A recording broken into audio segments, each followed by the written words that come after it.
gente, vamos lá para a nossa aula de hoje. Então, o que é folha de pagamento? Folha de pagamento, então, é um documento administrativo, tá? Igual aqueles documentos que eu passei para vocês na semana passada, tá? Só que na folha de pagamento, então, vamos ter a descrição das remunerações pagas ao funcionário naquele mês, ok? Então, todas as descrições. A folha de pagamento também é conhecida pelo nome de olerite. No próximo slide, eu vou mostrar para vocês um exemplo. Okay? E nesse olerite, né, ou seja, na nossa folha de pagamento, vai ter a transformação das informações trabalhistas, né, ou seja, das leis trabalhistas, em dados contábeis. Então, a lei diz que eu preciso pagar o INSS, diz que eu preciso pagar o FGTS, diz que eu preciso pagar também o imposto de renda. Então, isso é uma lei, certo? São as legislações trabalhistas. Como que eu transformo isso em dados contábeis, ou seja, né, quanto que efetivamente isso vai ser abatido no meu salário mensal ou do salário do meu funcionário, ok? Então, aqui então tem um exemplo de um olerite, de uma folha de pagamento, por exemplo, tá? Esse ano aqui é de 2011, então os dados dele estão um pouco desatualizados à tabela do INSS de 2021, mas ele serve pelo menos para a gente entender. Então, assim, aqui em cima a gente vai ter o nome da empresa, tá? O mês, então esse olerite vai ser mensal, ok? Geralmente 2 cópias, uma cópia fica com o funcionário, a outra cópia fica com a empresa. Vai ter o CNPJ da empresa, o nome desse funcionário e o cargo dele. E aqui a gente vai ter a descrição. Então, primeiro nós temos o salário dele referente aos 30 dias trabalhados. Isso vai depender da jornada do funcionário. Às vezes ele trabalha uma escala 12/1 e que no mês ele trabalha menos do que 30 dias. Não tem problema, essa vai ser aqui, né? Vai ter essa descrição, essa referência aqui desse lado. E nós vamos ter o valor, né, da remuneração dele, ou seja, no valor do salário dele, tá? Inclusive, fazendo um adendo aqui, tá? Vocês sabem qual é a diferença entre salário e remuneração? Geralmente a gente entende como a mesma coisa, mas pensa assim, salário é o valor propriamente, é o dinheiro, tá? Que o patrão, né, deve pagar ao seu funcionário pelo aquele serviço prestado durante o mês. Já a remuneração, ele vai englobar o salário, mas também vai englobar todos os demais benefícios. Então, convênio, auxílio creche, enfim, outros benefícios que a empresa está dando também para o funcionário, vale transporte, vale refeição, ok? Não somente o valor, que no caso aqui a gente tem como valor o 2.500, ok? Então vamos lá. Em seguida, abaixo do salário, nós temos o valor que deve ser descontado do INSS, a alíquota deste ano aqui de 2011 para esse salário é referente a 11%. Que vai ser o total de R$ 275. E também deve ser descontado o imposto de renda retido na fonte, 7,5%, que o valor vai ser R$ 54. O FGTS desse funcionário, ele é recolhido, tá? Então, ele não é descontado. Quanto que é o FGTS desse funcionário nesse mês de janeiro? R$ 200. Então, quanto que o meu funcionário vai receber no mês? Eu tenho o salário dele, 2.500, e a soma desses descontos, ok? Eu preciso descontar, ou seja, eu tenho que diminuir do meu funcionário esse valor aqui mensal, certo? Então, meu funcionário vai receber 2.170. Esse é o salário líquido dele, é o salário em que ele efetivamente irá receber, tá? Enquanto que aqui nós temos o salário bruto desse funcionário, tá certo? Então, vamos seguir. Então, na sequência, aqui também tem um outro exemplo de uma folha de pagamento, tá? Só que ela utiliza como sistema o software do próprio Microsoft, que é o Excel. Tá? Então, as empresas, atualmente utilizam essas planilhas, tá? Para poder fazer todas as contas e depois apenas colocar essas informações aqui no olerite e entregar para o funcionário. Tá certo? Então, você vai ter o nome do funcionário, a data de admissão, o salário base dele. Aqui eu fiquei trocando, tá bom? Não é esses salários pequenininhos, não. Eu fiquei trocando.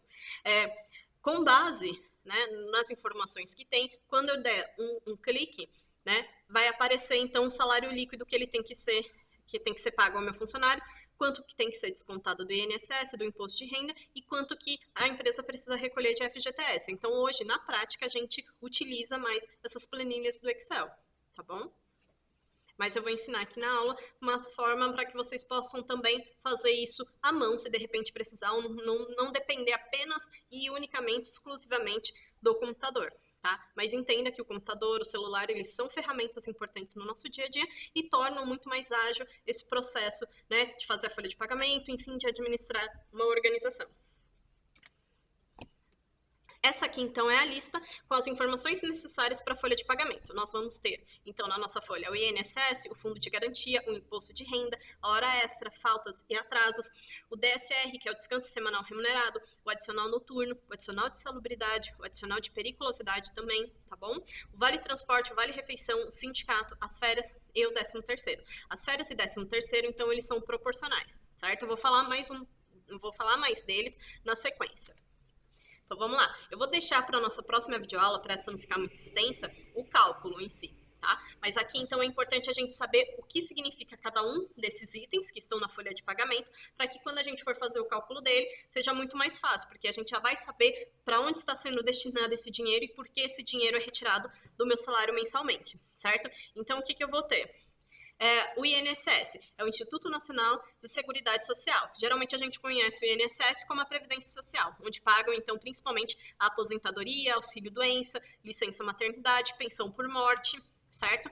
Mas o INSS é esse instituto, tá? Instituto Nacional de Seguridade Social. Então, o INSS, ele é recolhido sobre a folha de pagamento e ele é uma contribuição obrigatória. Então, você que é um trabalhador com aquela carteirinha azul assinada, né, todo mês, né, independente da sua vontade, a empresa, né, irá fazer esse desconto. Ela irá calcular com base no seu salário quanto que tem que ser do seu salário repassado para o governo, que vai direto para a Previdência Social, tá certo?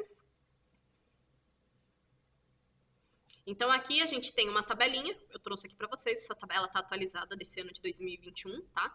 Então, é o seguinte, se a pessoa ela recebe até um salário mínimo, o salário mínimo desse ano é R$ 1.100. O desconto que tem que ser feito sobre o salário dela é de 7,5%. Se eu não me engano, 7,5% de R$ 1.100 vai dar R$ 82,50. Então, é esse valor que vai ser descontado do salário dela e que vai ser repassado direto para o INSS. Okay? Agora, se a pessoa ela ganha salários acima de um salário mínimo, a gente tem que ficar atento, então, ao limite de contribuição deles, tá? Então, assim, se a pessoa ela ganha de um salário mínimo até R$ 2.203, a alíquota já não é de 7,5%, a alíquota de desconto é de R$ 9,00. Tá?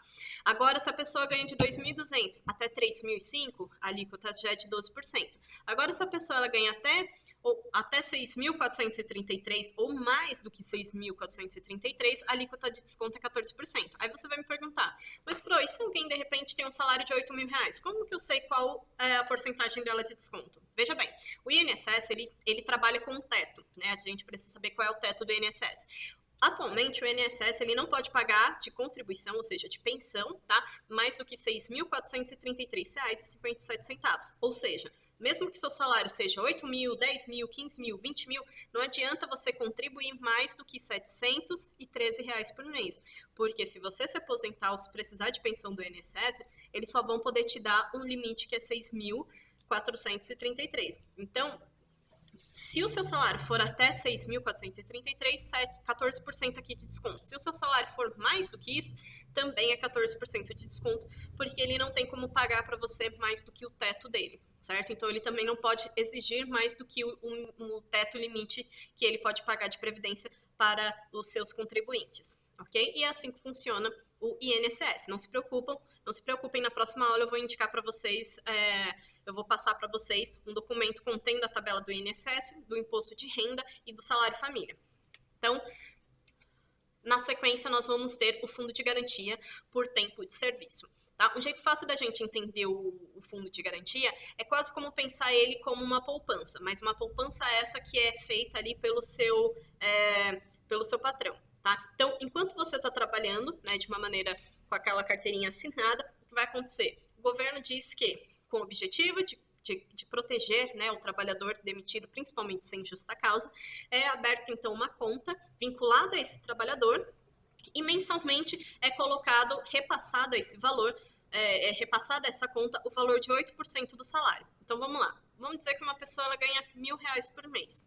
É só um exemplo aqui, ok? O mínimo de salário deste ano é 1.100, mas vamos arredondar aqui para R$ 1.000. Se a pessoa ela ganha R$ 1.000 por mês, 8% de R$ 1.000 é quanto? É é R$ 80. Então, todo mês, R$ 80 a empresa, ou seja, né, quem contratou aquela pessoa, a empresa, vai pagar para o funcionário R$ 1.000 e vai pegar 8% que corresponde a esse salário e vai depositar no fundo de garantia dessa pessoa. E aí o que vai acontecer? Caso essa pessoa ela seja dispensada da empresa sem justa causa, ela tem direito a movimentar o seu FGTS e também tem direito ao seguro-desemprego. Okay? Em casos de acordo, o que vai acontecer? Essa pessoa ela vai ter direito a movimentar apenas 80% do valor que tem ali no seu fundo de garantia, certo? Agora, se ela foi dispensada por justa causa, ou seja, porque aconteceu algum problema na empresa e a empresa dispensou com uma razão grave, né? Ela perde o direito a movimentar esse valor. Aí vocês vão me perguntar, mas e quando eu vou poder mexer nesse valor que está ali no meu fundo de garantia? É o seguinte, existem algumas exceções.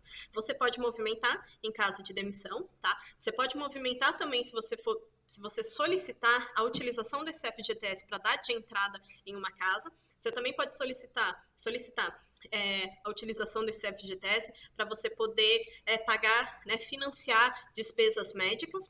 Né? E no caso de, por exemplo, você se aposentou, então você tem também o direito de recolher tudo que tem nesse seu fundo de garantia.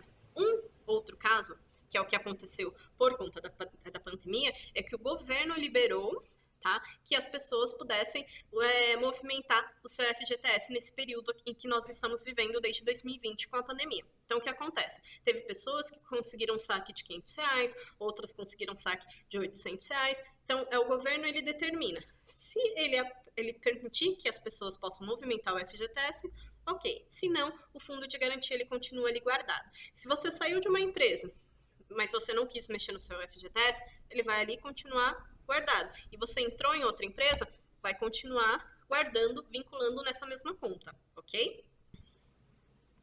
Então, continuando, nós temos o imposto de renda, tá? Que vai consistir basicamente na dedução de uma parcela da renda média anual de uma pessoa para repasse ao governo. Então, assim, como está escrito aqui, retido na fonte, o que isso quer dizer? Quer dizer que ele vai ser retido diretamente do seu salário, ok? Então, se você é uma pessoa que ganha mais de R$ 1.903,98, você tem que pagar o INSS. Se você ganha até esse valor que eu acabei de falar, 1.903, você é isenta, você não paga o imposto de renda retido na fonte. Agora, se você tem salários acima desse, você precisa fazer aquele desconto igual nós fizemos com o INSS, né? Que vai depender da alíquota. Então, na primeira faixa, 7,5%, nós vamos ter a alíquota também de 15%, de 22,5% e de 27,5%. Depois, no passo a passo, eu vou mostrar para vocês como que a gente vai fazer essas contas, tá bom? Não se preocupem. Mas é interessante a gente saber que, dependendo do salário do trabalhador, ele deve pagar, né, o imposto de renda e, assim como o INSS, esse valor é retirado do salário do trabalhador. Então, a pessoa está lá super feliz porque o salário dela é R$ 2.500 e ela acredita que vai receber apenas R$ 2.500. Não é bem a verdade. A gente precisa considerar o INSS e o imposto de renda, pelo menos, né, que devem ser deduzidos desse valor dela de R$ 2.500, ok? Geralmente, ali no início do ano, de janeiro até março, acontece até mesmo em abril, a gente costuma fazer a declaração do imposto de renda. Nessa declaração, a gente precisa informar todos os nossos ganhos durante o ano e aí o governo ele vai analisar, né? Vai ver se de repente a gente contribuiu demais e com isso vai ter a restituição, tá? Ou se de repente nós estamos devendo dinheiro ao governo. Geralmente entra aí também a questão da malha fina, né? Onde a Receita ela convoca para que você apresente todos os comprovantes das suas rendas. Por isso que é importante guardar, né? E exigir principalmente nota fiscal em todos os estabelecimentos que nós vamos, ok?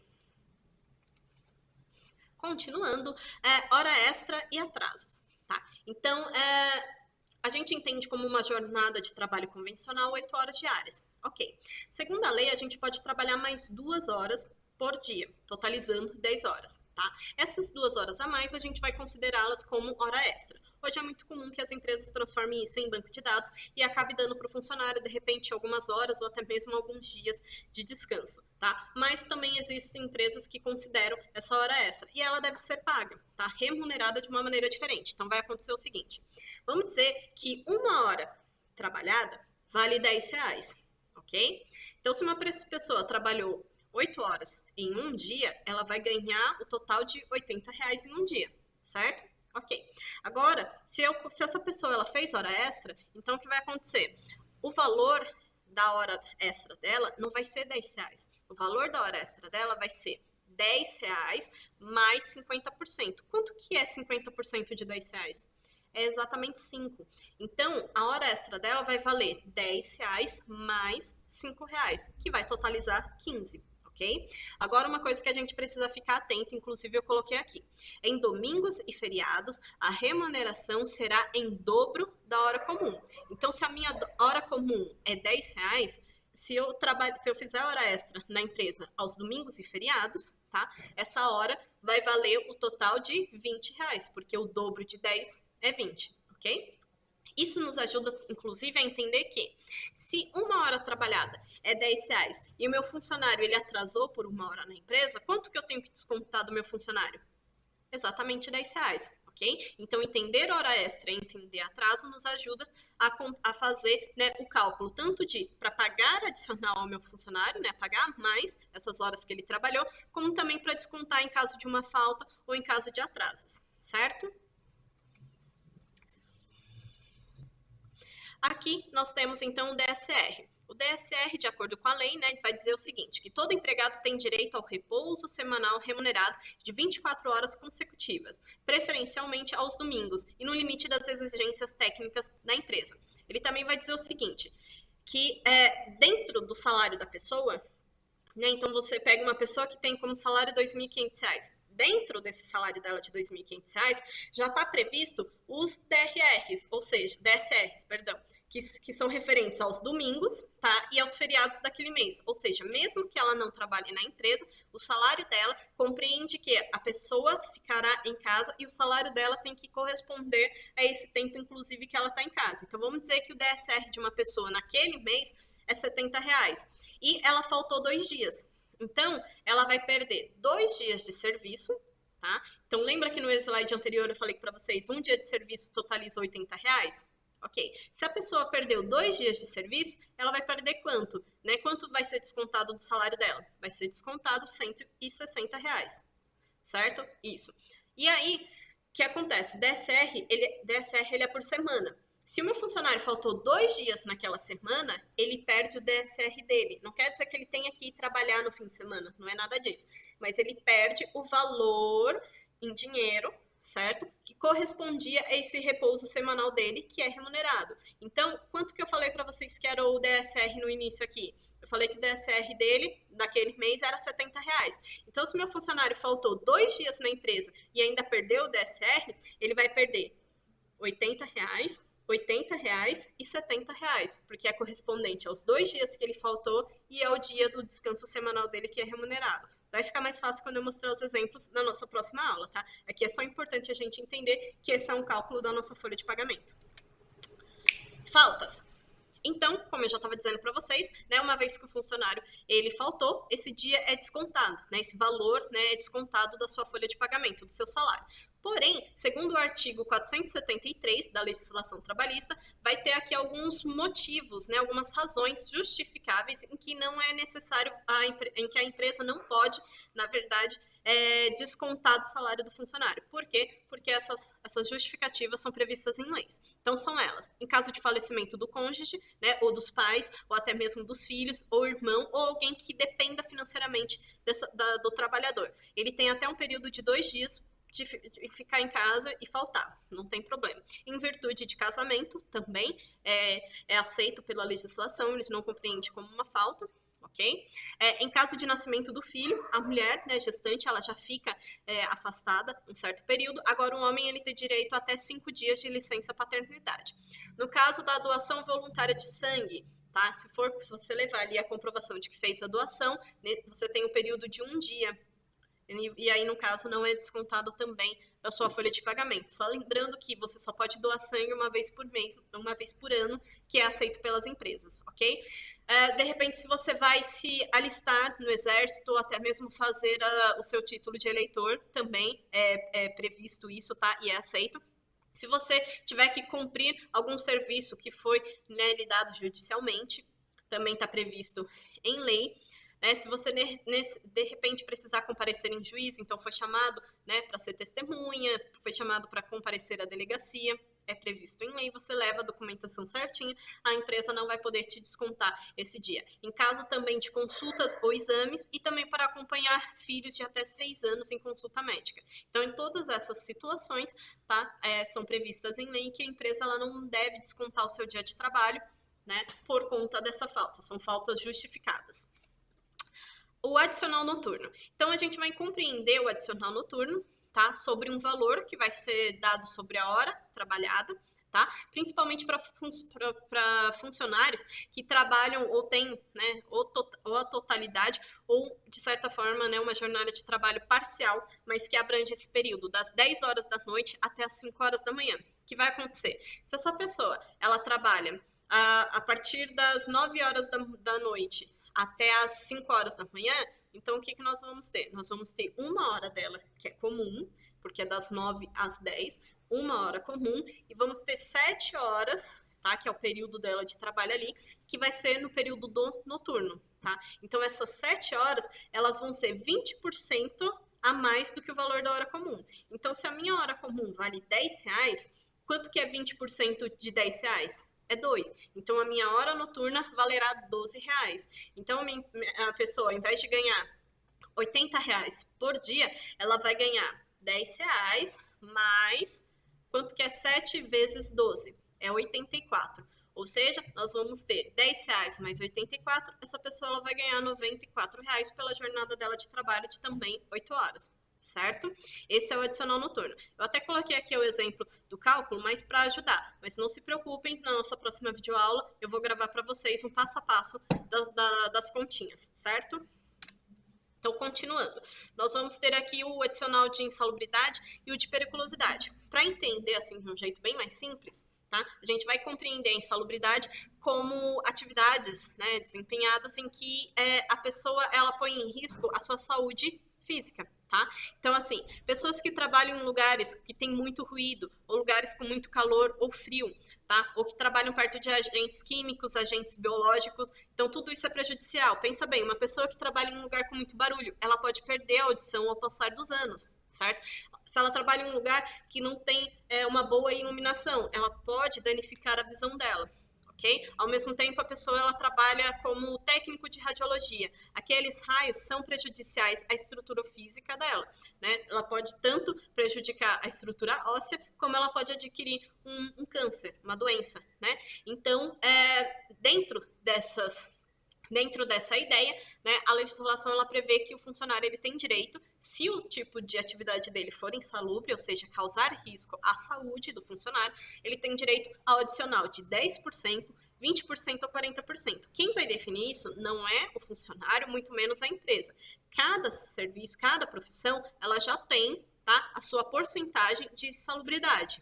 Certo? E aí você vai chegar lá para trabalhar, eles vão te informar, olha, você vai ser técnica de radiologia, está aqui, o seu grau de insalubridade é grau máximo, com adicional de 40% sobre o seu salário.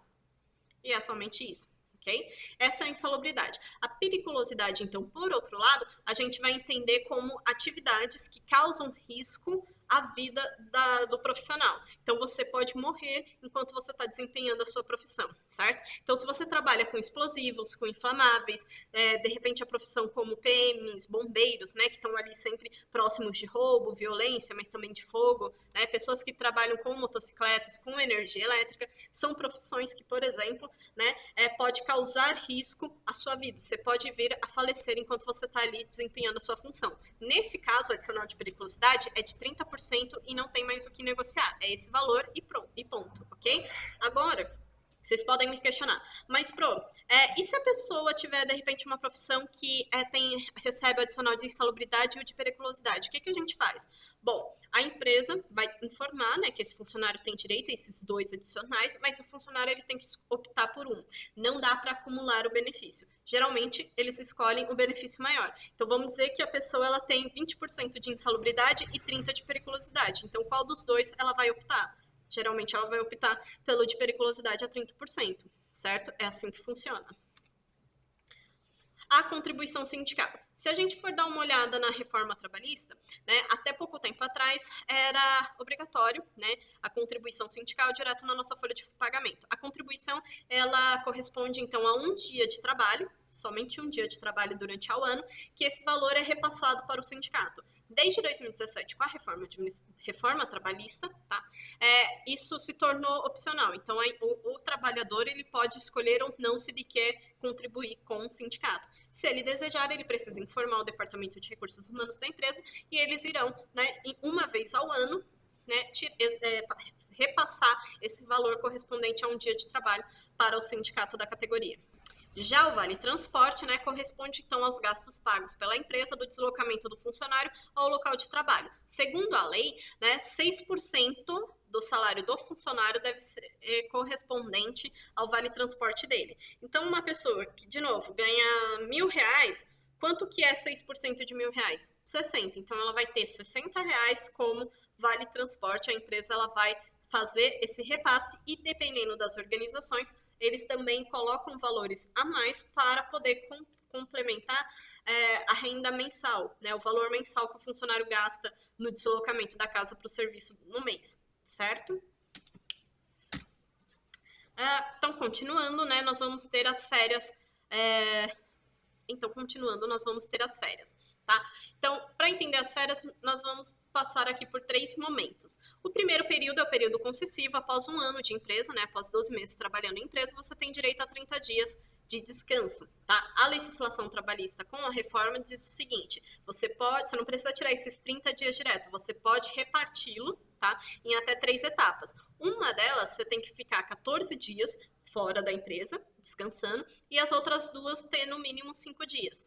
Isso está previsto em lei, ok? A questão é o seguinte: você acabou de fazer um ano na empresa, tirou férias. O que você vai receber? Você vai receber o seu salário, tá? E vai receber 1/3 do seu salário. Então, um exemplo: uma pessoa tem um salário de R$2.100.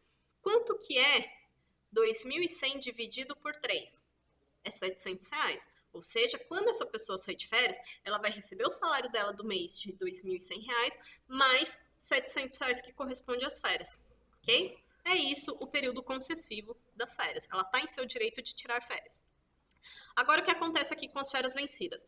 A pessoa completou 12 meses de empresa. Ela entrou no período concessivo. A empresa não deu férias para ela. Ela continuou trabalhando. Ela já está indo para a segunda férias dela, sendo que ela não tirou nem a primeira. O que acontece aí? A empresa ela é obrigada a pagar o dobro do que seria essas férias aqui que ela não tirou. Então, se R$700 corresponde a 1/3 das férias, quanto que é o dobro de R$700?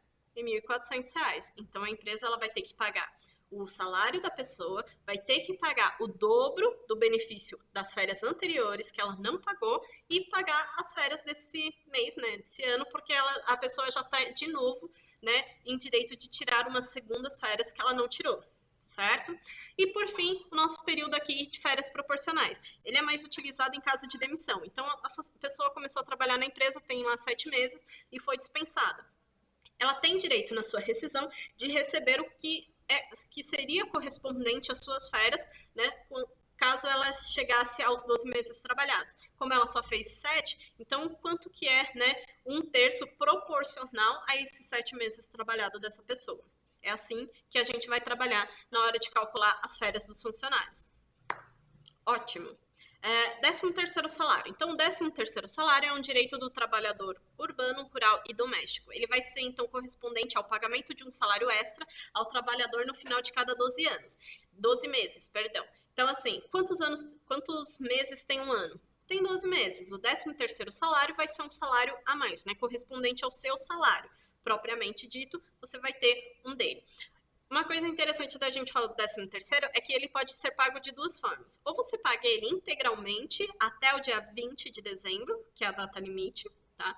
Então, se você recebe o salário de R$2.100, no dia 20 de dezembro, seu patrão precisa depositar o seu 13º salário, também correspondente a R$2.100. Agora, se a empresa, geralmente é assim, né? A empresa ela decide pagá-lo em 2 parcelas, ela tem de janeiro até dia 30 de novembro para pagar a primeira parcela. A segunda parcela, ela também é obrigada a pagar até o dia 20 de dezembro, ok? ok? Então tenha isso em mente. A mesma coisa, funcionário foi dispensado, o que a gente vai fazer? Ele tem direito ao 13º proporcional aos meses em que ele trabalhou. Se ele trabalhou 7 meses na empresa, o 13º dele na rescisão de contrato, tá? Vai ser correspondente a esses 7 meses. É assim que funciona. Então, gente, essa foi a nossa aulinha de hoje. Para ela não ficar muito extensa, eu vou deixar os cálculos para a próxima semana, ok? É interessante a gente ter em mente quais são essas informações que precisam constar em uma folha de pagamento. Vai nos ajudar, inclusive, a ficar mais atento quando a gente estiver fazendo os exercícios, tá bom? Então, para essa semana é isso. Eu não vou passar propriamente uma atividade, mas eu vou encaminhar para vocês um videozinho sobre a reforma trabalhista e a reforma da Previdência, para que vocês também possam assistir e ficar mais cientes, né, do que aconteceu do que está acontecendo no Brasil, em relação a essas reformas e como elas impactam diretamente a vida do trabalhador brasileiro, tá bom? Qualquer dúvida, vocês entram em contato comigo. No mais, a gente vai estar sempre conversando ali pelo WhatsApp. Então, tchau, gente. Boa semana a todos. Bons estudos. Tchau.